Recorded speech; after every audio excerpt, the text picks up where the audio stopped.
ناظرین آپ دیکھ رہے ہیں ریڈ لائن اسلام آباد اسٹوڈیو سے لائیو۔ ایران کے اوپر امریکہ اور اسرائیل کے حملوں کے بعد جنگ نے خطرناک ترین صورتحال اختیار کر لی ہے۔ ایران نے اپنا نیا سپریم لیڈر الیکٹ کر لیا ہے اور ساتھ ہی کہا ہے کہ ہم نے اپنے بھاری ترین اور خطرناک ترین میزائلز کو داغا ہے، اور ساتھ یہ بھی پیغام دیا ہے کہ اگر آپ کو تیل کی وہ قیمت قابل برداشت ہے جس کے اوپر تیل جا رہا ہے تو 100 بسم اللہ کیجئے۔ اور ہمارے پاس بھی ایران کے صدر کی طرف سے کہا گیا ہے کہ بڑے سرپرائزز ہیں۔ دوسری طرف اسرائیل اور امریکہ کہہ رہا ہے کہ ہم نے ایران کو ملیہ میٹ کر دینا ہے اگر اس کی رجیم تبدیل نہیں ہوتی۔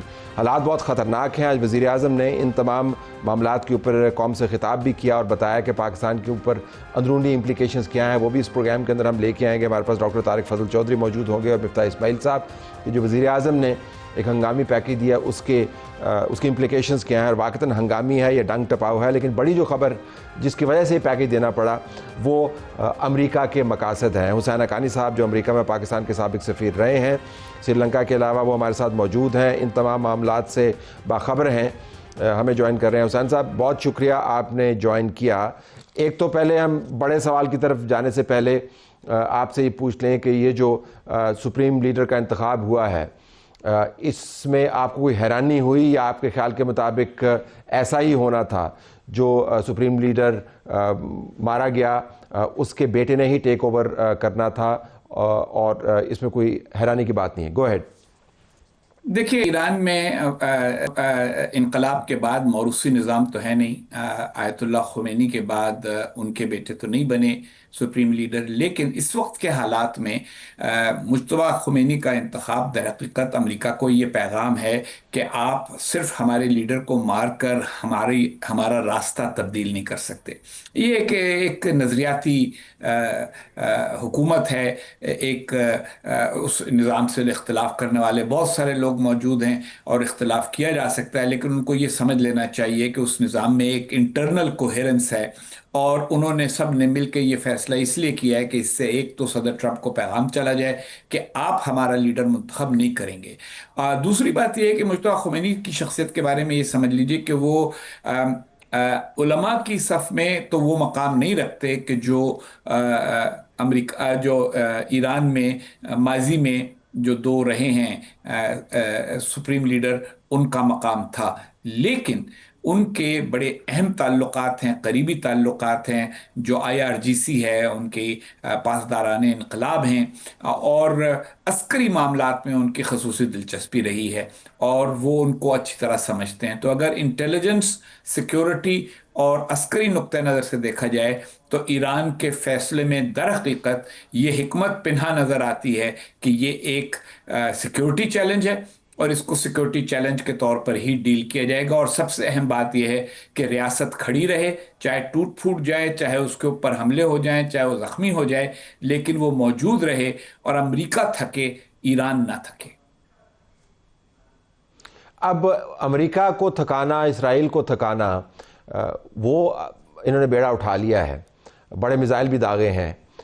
وہاں پر جو صدر بیٹھا ہے وہ کہتا ہے کہ آپ تو سرنڈر کرو، میں تمہیں بتاؤں گا کہ تم نے لیڈر کون سا لگانا ہے، اور تم بس لبریٹ ہونے والے ہو۔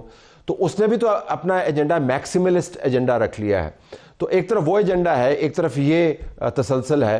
امریکہ کے زاویے سے ڈونلڈ ٹرمپ کی سائیکی کو اگر آپ انالائز کریں، مشکل ہوگا لیکن کوشش کر لیتے ہیں، وہ اس تمام معاملے کو اب کیسے دیکھ رہا ہوگا؟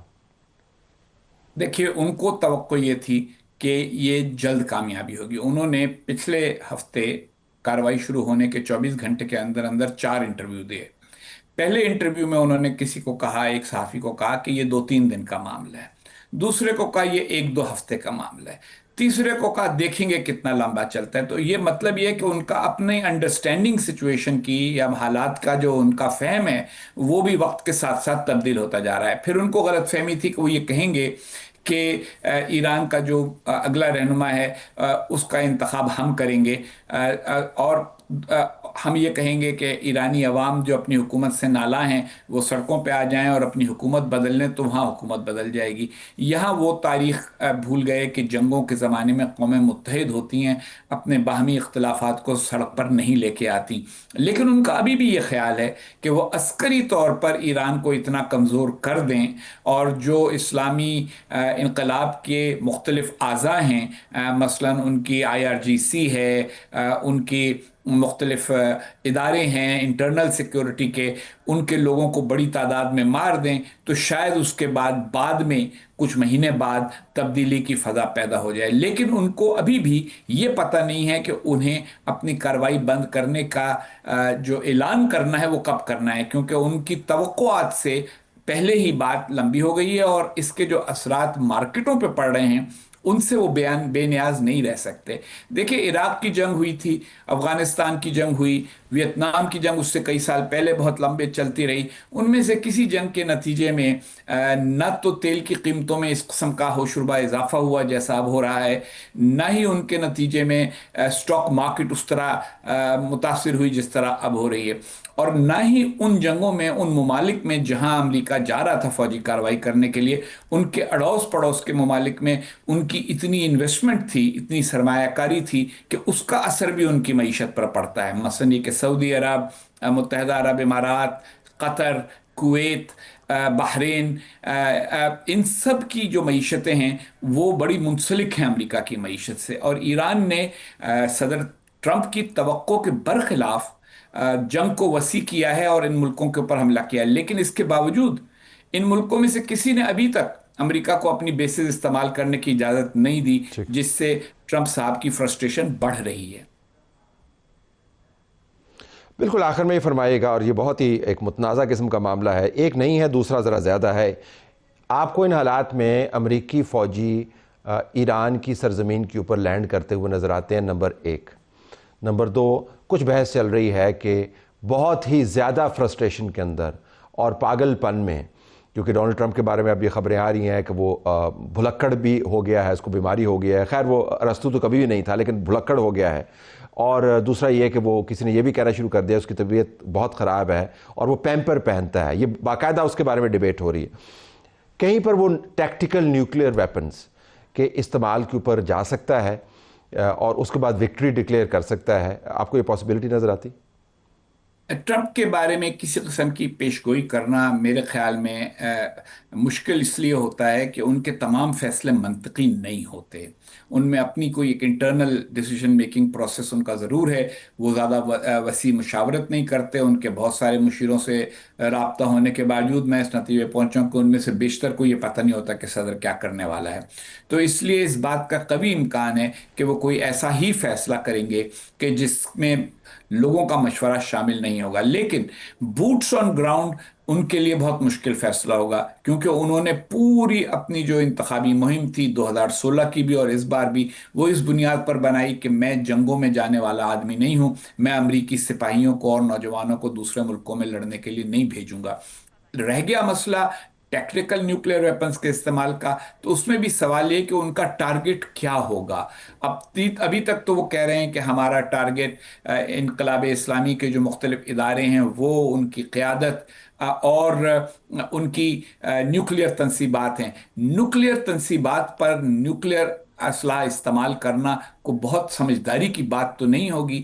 میرا یہ خیال ہے کہ امریکی نظام میں شاید بہت سارے لوگ ان کو ایسا کرنے سے روکیں گے. حسین حقانی صاحب بہت شکریہ. آپ نے ہمیں جو ناظرین آپ لائیو بات سن رہے تھے حسین حقانی کی، ہمیں بتا رہے تھے کہ کس قسم کے حالات بن رہے ہیں. بنیادی بات جو سمجھنے کی ہے کہ آپ اس وقت انتہائی ایک غیر یقینی قسم کی صورتحال سے اس وجہ سے دوچار ہے کہ ایک ایسا بندہ جو امریکہ میں بیٹھا ہوا ہے اس کے اپنے ایڈوائزرز کو پتہ نہیں ہے کہ اس نے کل کیا کام کرنا ہے. لیکن ہمیں یہ پتا ہے کہ پاکستان کے چیلنجز کیا ہیں، اور ہمیں مفتاح اسماعیل صاحب نے جوائن کر لیا، سابق وزیر خزانہ، سیکرٹری جنرل عوام پاکستان پارٹی. امید کرتے ہیں کہ ڈاکٹر طارق فضل چودھری صاحب اسی نشست میں آئیں گے. سیٹ ان کے ہمارے پاس موجود ہے. مفتاح صاحب بہت شکریہ. پرائم منسٹر کی آپ نے اسپیچ سنی، 12-14 نکات ہیں چلیں 14 نکات کے حوالے سے بات کر سکتے ہیں کہ ولسن کے 14 نکات تھے، قائد اعظم کے 14 نکات ہیں، تو پرائم منسٹر کے بھی 14 نکات ہم نے بنا دیے. جب وہ آپ دیکھتے ہیں کہ انہوں نے کس طریقے سے کہا کہ اسکولوں کو بند کرنا ہے، ہم نے گورنمنٹ آفسز کو کس طریقے سے کنٹرول کرنا ہے، ٹپس کو کیسے کنٹرول کرنا ہے، ہم نے چھٹیاں کینسل کر دی ہیں، چھٹیاں کر دی ہیں، آفس دن کم کر دی، اسکول بند کر دی ہیں، آن لائن ہم نے بھیج دیا ہے. آپ کو لگتا ہے یہ کمپریہنسو قسم کا کام ہے؟ بیچ میں کابینہ کے جو منسٹرز ہیں وہ تنخواہیں نہیں لیں گے 2 مہینے، اور جو 20 گریڈ سے اوپر لوگ ہیں ان کی تنخواہ کٹے گی مہینے میں 2 دن. ڈو یو تھنک اٹس انف یا نہیں؟ سر 20 گریڈ سے افسر، اونچے افسر کی صرف 1 مرتبہ 2 دن تنخواہ کٹے گی، ہر مہینے نہیں. حکومت نے 2 مہینے کے وزراؤں نے تنخواہ نہیں لی، اور تو چلیں 2 مہینے یہ وزراء نے اگر تنخواہ نہیں لی تو ہم ان کا شکریہ ادا کر سکتے ہیں کہ انہوں نے انگلی کٹا کے شہیدوں میں نام لکھوایا ہے. میں یہ چاہ رہا تھا کہ شاید اگر یہ کہہ دیتے، جو کل بھی میں نے گزارش کی ہے کہیں پہ کہ 100 ارب روپیہ میں حکومت کے اس سے کاٹ رہا ہوں. دیکھیں جب یہ کہتے ہیں نا کہ میں وزارتوں کے خرچے روک رہا ہوں یا وزارتوں کے خرچے کم کر رہا ہوں، یا تو وہ پیسے کٹ کے واپس فائنانس منسٹری میں آ جائیں تو بات ٹھیک ہے، ورنہ تو آپ نے جو کہا اس کا کوئی مقصد نہیں ہے. وزارت تو اپنے پیسے خرچ کر لیتی جو آپ نے اس کا ایلوکیٹ کیا ہوا ہے. اگر آپ نے ایک وزارت کو 20 ارب روپیہ دیا تو 20 ارب خرچ کر لیں گے، اس مہینے نہیں کریں گے، اگلے مہینے کر لیں گے. اور پھر یہ کہنا کہ ہم 50% پیٹرول کم دیں گے، پتہ نہیں کیا. میں تو یہ سوچ رہا تھا کہ یہ کہتے ہیں کہ بھائی ہر جس آدمی کا 200 لیٹر ہے تو اس کا ہم 160 لیٹر کر رہے ہیں، یا 10% کاٹ کے 180 لیٹر کر رہے ہیں. اس کا الاؤنس 400 لیٹر ہے، اس کو ہم 10% کاٹ کے 360 لیٹر کر رہے ہیں. کسی کا 800 لیٹر بھی الاؤنس ہوتا ہے تو اس کا ہم 10 لیٹر کاٹ کے 720 کر رہے ہیں. یہ تو نہیں کیا. یہ کہہ دیتے ہیں کہ وزیر جو ہیں اپنے جو پیٹرول کا خرچہ ہے 10% خود اپنی جیب سے دیں گے. تو کوئی سبسٹینشیل جہاں پہ ان کو چوٹ لگتی نا وہ نہیں کچھ ہوا ہے. یار ہفتے میں اب 4 دن کھانا پڑے. کہاں پہ چوٹ آپ کے سامنے کہاں پہ چوٹ لگتی تھی جس کو آج وزیر اعظم صاحب ڈاج کر گئے؟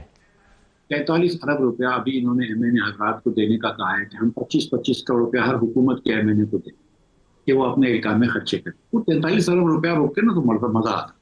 ٹھیک ہے کہ ایم این اے حضرات جو 25 کروڑ روپے جو طلعت حسین صاحب کے ٹیکس پہ، مفتاح اسماعیل کے ٹیکس پہ دیتے ہیں ان کو وہ 25 کروڑ روپے روکتے تو مزہ آتا. یہ جو کہتے ہیں کہ صوبوں سے ہم جو روز اتنا صوبوں کو جو پیسے دیتے ہیں، آپ فوراً این ایف سی کی میٹنگ بلاتے اور بولتے کہ یہاں ہر صوبہ جو ہے وہ 100 کروڑ روپیہ 100 ارب روپیہ جو ہے اپنے اے ڈی بی سے کاٹے. ہم پی ایچ ڈی پی سے 100 ارب روپیہ کاٹتے ہیں. یہ 500 ارب روپے کی ایکچولی سیونگ ہوگی جس کو ہم پیٹرول کے فنڈ میں ڈال سکتے ہیں، یا ہم بسٹ کے فنڈ میں ڈال سکتے ہیں. ہم غریب لوگوں کے موٹر سائیکل والے جو روز کا 1 لیٹر پیٹرول لیتے ہیں، جس سے آپ 125 روپیہ روز کا ٹیکس لیوی کی شکل میں لے رہے ہیں اور کسٹم ڈیوٹی کی شکل میں لے رہے ہیں، روز صبح 125 روپے. وہ موٹر سائیکل والا جو روز 1 لیٹر پیٹرول ڈلوا سکتا ہے، جو وہ ڈلوائے گا 350 روپے کا پیٹرول، تو اس میں سے 125 روپے حکومت رکھ رہی ہے. نواز شریف صاحب نے اس کے لیے کچھ بھی نہیں کیا. اس آدمی نے، وہ ٹیکسی والا جو کہ روز پیٹرول ڈلواتا ہے اور بیچارہ شہروں میں گھومتا ہے سواری کے لیے، شہباز شریف نے اس کے لیے کچھ نہیں کیا. شہباز شریف نے بس آپٹکس کر دیے. اب آپ کے دوسرے اخباروں میں، چینلوں کے اندر یہ اشتہار چلیں گے، جتنے کی سیونگ ہوگی اتنے کا اشتہار ہو جائے گا. آپ مطلب 15 دن پہلے آپ جہاز خرید کے بیٹھے، کم سے کم یہ کہتے ہیں کہ وہ جو جہاز میں 86 کروڑ روپے لگیں گے اس کے ہم 10% دے دیں گے.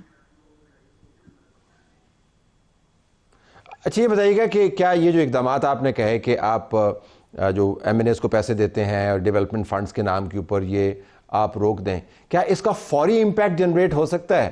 یہ تو ذرا میں لانگ ٹرم تو نہیں کہوں گا، لیکن میڈیم ٹرم ہے. یہ آج روک دے تو آج ہی اس کا امپیکٹ آ جائے گا. 43 ارب میں سے میرے خیال سے 10-12 ارب روپے تو چلے گا ہوں گے، باقی آج ہی روک دیجیے. یہ پنجاب حکومت کیونکہ ایم این ایس کو اپنی پروونشل گورنمنٹ کو وہ دیتے ہیں تو وہ روک سکتے ہیں. یہ صوبے بھی روک سکتے ہیں، وفاق بھی روک سکتی ہے. یہ کوئی اتنی بڑی بات تو نہیں ہے نا یہ پیسے روکنے کے لیے. مطلب یہ تو آج ہی روک سکتے ہیں، اس کا تو امپیکٹ آج ہی آ سکتا ہے. آپ پی ایچ ڈی پی کے اندر آج ہی بول دیں کہ ہم 200 ارب روپیہ پی ایچ ڈی پی میں کم خرچ کریں گے اور وہ آج ہی روک دیں آپ.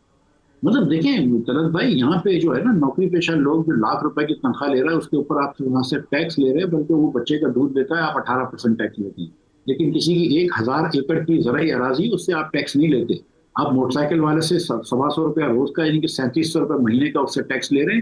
لیکن یہ سپر مارکیٹ اور جنرل سپر مارکیٹ میں جو بڑے بڑے اسٹورز ہیں، جو کراچی میں زمزمہ پہ بڑے اسٹورز ہیں، جو لاہور میں لبرٹی میں بڑے اسٹورز ہیں، ان سے آپ 1 روپیہ ٹیکس نہیں لیتے. ان سے آپ 3000 روپیہ مفتاح اسماعیل کو نہیں لینے دیتے تھے اور یہ موٹر سائیکل والے سے 3700 روپے لیتے ہیں.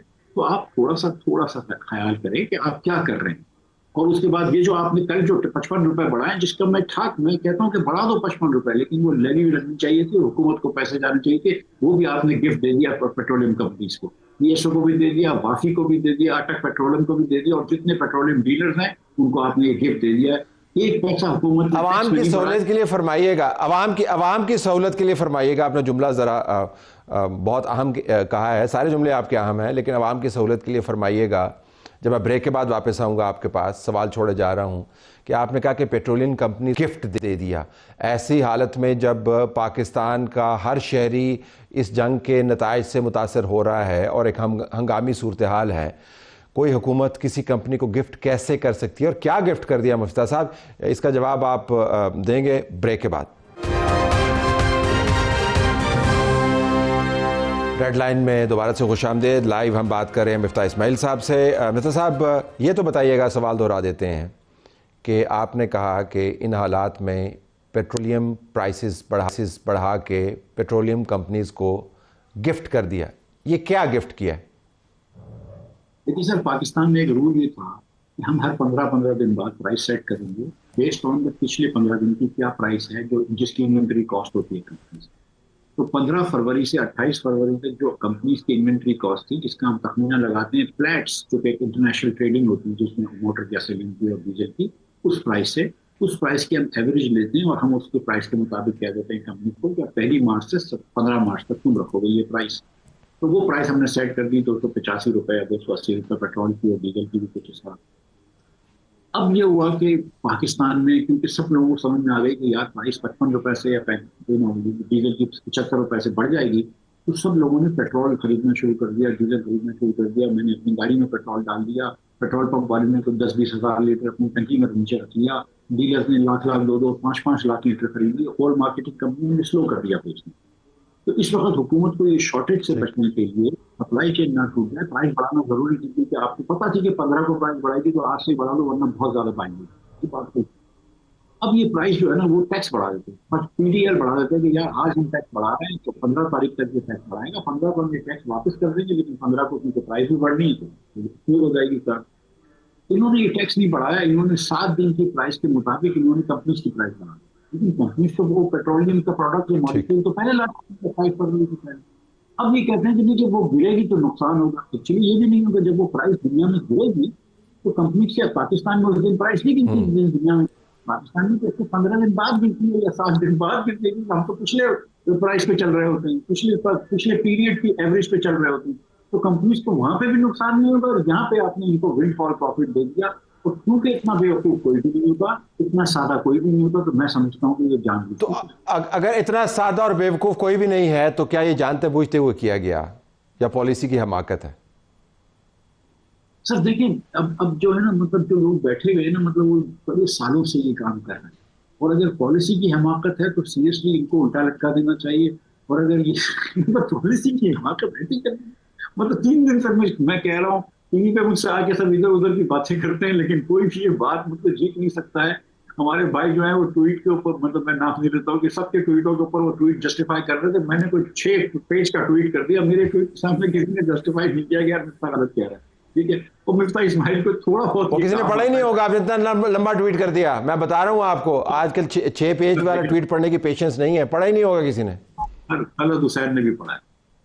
ٹھیک ہے، آپ پڑھا ہے میں نے، لیکن طلعت حسین پالیسی تو نہیں بنا رہا. نہیں، طلعت حسین تو پالیسی نہیں بنا رہا، ندیم ملک نے بھی پڑھا ہے. میں آپ کو صرف اینکروں کا اس لیے نام لے رہا ہوں کہ یہ آپ کے چینل پہ، باقی اینکروں کی آپ کو تو سب نے پڑھا ہے. مفتاح اسماعیل کا ٹویٹ جو ہے نا وہ 2.5 لاکھ لوگ پڑھ چکے ہیں. ایسی بات نہیں ہے، ان سب کو پتا ہے کہ یہ کیا ہوا ہے.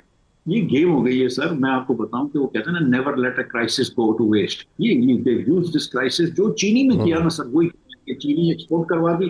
بات کری ہم ایکسپورٹ کروا رہے ہیں، زر مبادلہ کا ہمارے بعد میں اتری امپورٹ بھی کرنی پڑی. اور اس درمیان میں جو 1 سال میں چینی کی قیمت بڑھ گئی، میں نے آپ نے 50 روپے کلو زیادہ دے دیا. وہ جو 15-20 خاندان جو ہے، جو لکی خاندان ہیں، جو جن کے پاس چینی کی ملیں ہیں اور حکومت کی وزارتیں ہیں، ان کی ایسی. اب کی سوال کی طرف آتے ہیں. آپ نے صحیح بات کی کہ کسی بحران کو آپ نے ہاتھ سے جانے نہیں دینا. اس کے بارے میں یہ بھی کہتے ہیں کہ دنیا کی سب سے بڑی جو انڈسٹری ہے، پروفٹ میکنگ انڈسٹری ہے، وہ جنگ ہے. اس کو لوگ اپنے فائدے کے لیے استعمال کرتے ہیں. اب جو عوام کی جنگ ہے وہ ہے مہنگائی کے ساتھ، اور حالت ویسی ہی ہے جیسے غزہ کی تھی اسرائیل کے مقابلے میں. مہنگائی جو ہے اسرائیل جتنی طاقتور ہے اور عوام جو ہیں غزہ کے بیچارے لوگوں جتنے بیچارے ہیں. مہنگائی کی پروجیکشنز آپ کی کیا ہیں؟ ذرا بتائیے گا کہ یہ مہنگائی انفلیشن ریٹ جو ہے وہ کہاں تک جا سکتا ہے؟ تو دیکھیں یہ بات اور میں کہہ چکا ہوں کہ مہنگائی کی رفتار کم ہو گئی تھی پچھلے سال. ہم 7% کی رفتار پہ آ گئے تھے، جبکہ ہم 24% کی رفتار میں 36% بھی رہا ہے. 36% کی رفتار تھی. 24% کی رفتار کا مطلب ہے کہ ہر سال 24% چیزیں مہنگی ہو رہی ہیں. تو 100 روپے کی چیز 124 کی ہو گئی ہے. اس سال پھر 7 روپے کی، تو 124 کے اوپر 7% پھر بڑھ گئی، یعنی کہ 132 روپے کی ہو گئی. اب جو ہے مجھے لگتا ہے کہ 7 سے بڑھ کے یہ 8 9 10 تو کم از کم ہو جائے گی، کیونکہ آپ نے پیٹرول کی قیمت مہنگی کری ہے تو کرائے بڑھ جائیں گے. آپ نے ڈیزل کی قیمت مہنگی کری ہے تو کھانے پینے کی چیزیں جو گاؤں سے شہروں میں آتی ہیں وہ مہنگی ہو جائیں گی. اس کے بعد پیٹرولیم کے پروڈکٹ مہنگے ہو جائیں گے، پلاسٹکس کے پروڈکٹ مہنگے ہو جائیں گے. اور اس میں حکومت کا کوئی ایسا قصور نہیں ہے. میں آپ کو سچی بات بتاؤں، ماں سوائے اس کے کہ دیکھیں پچھلے 2 سال جو تھا نا وہ کموڈیٹیز نیچے کے لیول پہ تھی. تیل دنیا بھر میں سستا تھا، فرٹیلائزر سستا تھا، دیگر چیزیں سستی تھی. وہ وقت تھا شہباز شریف صاحب کو اصلاح کرنے کا، کیونکہ فسکل اسپیس تھی ان کے پاس، انٹرنیشنل اسپیس تھی. اب یہاں پہ جنگوں کے بعد انٹرنیشنل اسپیس بھی سکڑ گئی ہے، اور اس کے بعد اب پیٹرول بھی مہنگا ہو جائے گا. اب دیکھیں فرٹیلائزر کی کچھ کمپنیاں بند ہو گئی ہیں، فرٹیلائزر مہنگا ہو جائے گا. آج میں آپ کو بتا رہا ہوں، خالد کوکر صاحب سے بات ہوئی ہے جو کسان اتحاد کے صدر ہیں، وہ کہہ رہے تھے کہ کاشتکاری ختم ہو گئی ہے. بھائی جس چیز کے را مٹیریل کی کاسٹ ہو گئی ہے، کھاد کی، یہ ڈی اے پی کی، سیڈز کی، ہمارے بارے میں نہیں آتا ہے، ٹیوب ویل کی، بجلی کی. تو میں نہیں سمجھتا ہوں. دیکھیں نا پچھلے سال آپ نے گندم جو ہے وہ 50 روپے کا فارمر سے لیا تھا اور سارے کو 100 روپے کا بیچا. آج بھی گندم جو ہے وہ 90 روپے کا ہے، لیکن جو فارمر بیچے گا وہ پتہ نہیں 60-65 روپے کا بیچے گا جب پنجاب میں کٹائی شروع ہوگی. حکومت نے کوئی ایسی پالیسی نہیں کری کہ جس سے غریب لوگوں کو ہم تھوڑا تو اوپر لائیں. آپ کو مہنگائی کدھر جاتی ہوئی نظر آ رہی ہے؟ مختصراً مہنگائی کدھر جاتی ہے؟ ڈبل ہوتی نظر آ رہی ہے؟ اللہ نہ کرے ڈبل نہیں ہوگی. میری اللہ تعالیٰ سے دیکھیں، سچی بات یہ ہے کہ ہم نہ غزہ کی طرح ہیں نہ ایران کی طرح. اللہ ان لوگوں کی مشکلیں حل کرے اور مشکلیں آسان کرے. میں تو یہ چاہتا ہوں کہ جنگ جلدی سے ختم ہو جائے، ناٹ بیکاز کہ مفتاح اسماعیل کو یا پاکستان کو 4 روپے تیل سستا مل جائے گا. میں چاہتا ہوں کہ وہاں پہ ہمارے مسلمان کی جانیں نہ جائیں یا کسی بھی انسان کی جان نہ جائے. وہ جنگ ختم ہو جائے گی تو انشاءاللہ پھر تیل کی قیمت بھی کم ہو جائے گی اور پھر مہنگائی بھی کم ہو جائے گی. لیکن پاکستان کے اندر جو غربت ہر سال بڑھ رہی ہے وہ بڑھتی رہے گی. پاکستان میں جو دیکھیں 2014 سے ابھی نہیں، 2014 سے 2024 کے درمیان ایوریج پاکستانی کی کنزمپشن بھی کم ہو گئی ہے، انکم بھی کم ہو گئی ہے. اس کا مطلب یہ ہے کہ یہ عمران خان، شہباز شریف، نواز شریف، یہ کسی کا مسئلہ نہیں ہے. یہ سسٹم خراب ہو گیا ہمارا سسٹم ہی جب تک صحیح نہیں کریں گے، گورننس اسٹرکچر ٹھیک نہیں کریں گے، کانسٹیٹیوشنل اسٹرکچر ٹھیک نہیں کریں گے، ہم ترقی نہیں کر سکیں گے. آپ ہمیں بدلنے فائدہ کوئی نہیں. فی الحال تو جنگ نے کم از کم یہ کر دیا ہے. بعض لوگ مجھے ٹویٹ کر رہے ہیں جی کہ ہماری چھٹیاں بڑھ گئی ہیں. آپ دیکھیں ہر کوئی اپنے اپنے زاویے سے تشریح کر رہا ہے. وہ کہہ رہے ہیں جی ٹھیک ہے اب واپس نہیں جانا پڑے گا، رمضان ہے ویسے ہی ہم نہیں جاتے ہوتے، تب چھٹیاں ہماری بڑھ گئی ہیں.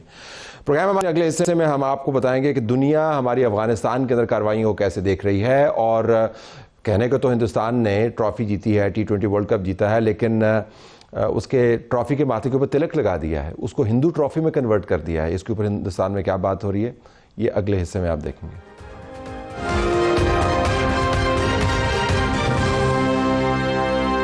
آئیے ناظرین، اب ہم آپ کو بتاتے ہیں کہ پاکستان کا جو معاملہ ہے افغانستان کے ساتھ وہ باہر کی دنیا میں کیسے دیکھا جا رہا ہے. ہمیں جوائن کر رہی ہیں لوری اے ویٹکنز، جو اوباما کی پالیسی ایڈوائزر رہی ہیں اور لکھاری ہیں، اور بڑا تگڑا نام ہے امریکی حلقوں میں ان کا.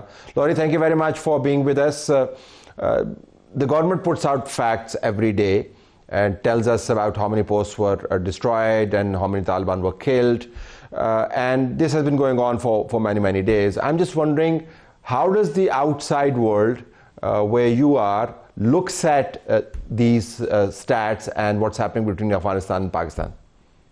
Yes, well, unfortunately, the international community has focused its efforts on what is going on directly in Iran and those Gulf states that neighbor Iran. And I understand, obviously, Pakistan also borders Iran, and you are increasingly facing attacks from the Taliban and other terrorist proxy organizations, the BLA, TTP, etc., who are trying to harm, kill people within Pakistan's borders.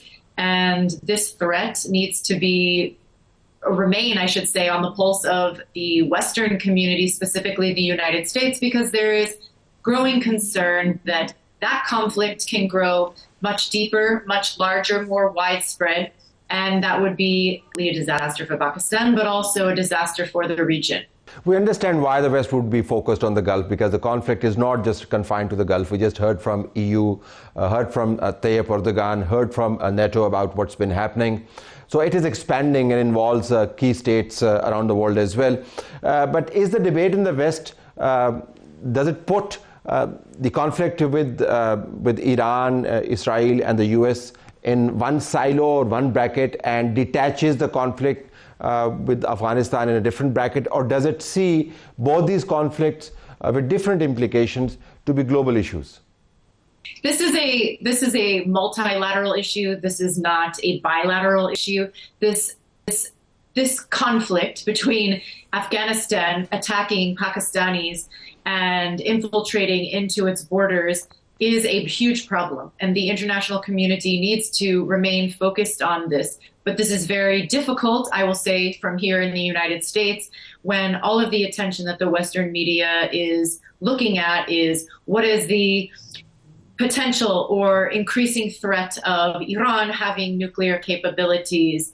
But other countries in the area are worried as well. What if they are attacked by a nuclear weapon from Iran, if they get involved, or if they are seen as capitulating or agreeing, or pressure by the United States actually succeeds in getting some of these allies to make a decision whether or not they're going to take a stand, choose a side, I think is the right phrase, between the West or the United States and Iran. Okay, a policy-related issue with policy.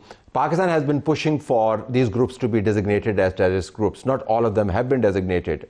And the Western media also does not really pick up the thread of this designation. They keep on calling them militant separatists or whatever you may have. From the policy point of view, do you think it is important from Pakistan to keep on pushing this case that these groups have to be designated formally by all the concerned states as terrorist groups? Or do you think it doesn't really matter? The world looks at their actions and that is good enough?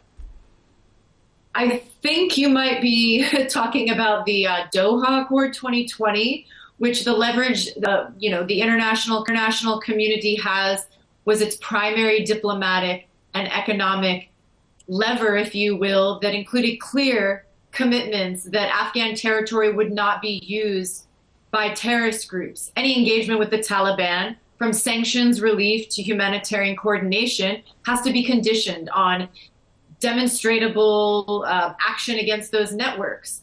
Is that what you were kind of leading towards? Is that, these terrorist organizations, if they're not designated as such, that's a problem. And what we're seeing right now is that's a problem for Pakistan. It is a problem. I was leaning toward, and I was also trying to highlight the fact that whenever it comes to designating groups that America targets, for instance, and I have in mind the Iranian Revolutionary Guard, for instance, the designation of them being a terrorist group is swift.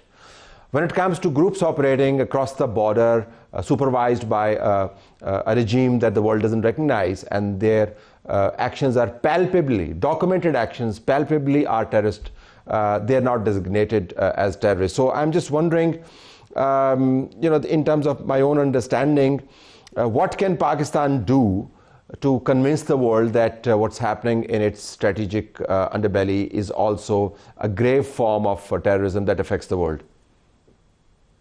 Oh, well, I think Washington is trying to avoid being pulled back into direct involvement in Afghanistan after the United States withdrawal in Afghanistan. But the risk is, what's happening and what looks localized today, that they can become transnational tomorrow. Historically, threats incubating in Afghanistan have not stayed confined just to the region.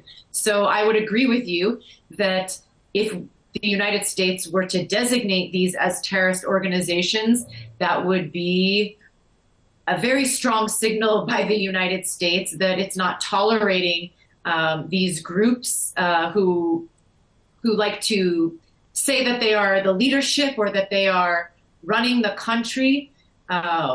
Still not even sure who's running Afghanistan, right? Is it the military? Yeah. Is it the Taliban?